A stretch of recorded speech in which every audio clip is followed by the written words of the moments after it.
The rest of the story. As an infant, he was given up by his young unmarried mother. He was adopted by a middle-aged couple, John and Mary. The baby's name was Arthur. Arthur's adoptive daddy was a kind-hearted fellow, a part-time evangelical preacher who had failed as a small businessman. Destitution was in the wings. Soon John and Mary and baby Arthur found themselves in a charity home run by a church in San Diego, California.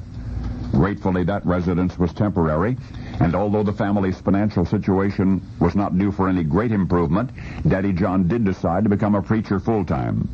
For Arthur, these beginnings were the ingredients of adolescent rebellion. At 16, he had decided on his calling. He would leave home to become a hobo.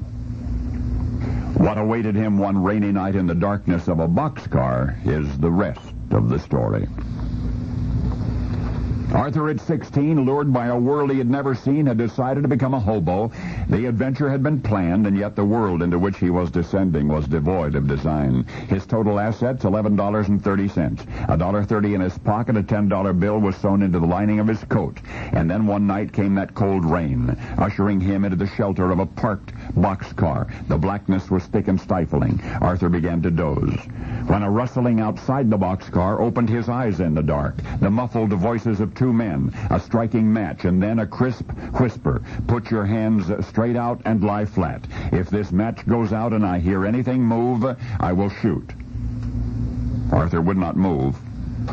As the men searched his pockets, the match did go out. Another was lighted quickly. The $1.30 was discovered. They had missed the 10 in his coat lining. That $10 was Arthur's invisible security, and yet in moments it would mean nothing. The unmistakable cock of a pistol hammer, an icy chill, an eternity. The two thieves would risk nothing by killing Arthur. It seemed the driving rain on the boxcar roof would drown out any noise, even a pistol shot. But the gun misfired. The trigger was squeezed, and the gun did not fire. Instead, there was the jingle of Arthur's 30 cents on the boxcar floor. One of the voices said, "That's breakfast money." And the men were gone. Arthur's hobo days lasted 14 months. Much, if not most, is forgotten, but vividly remembered even to this day is the moment Arthur's life might have ended and did not. The gun that misfired spared a life that was to become an example. At 16, Arthur's only ambition was vagrancy.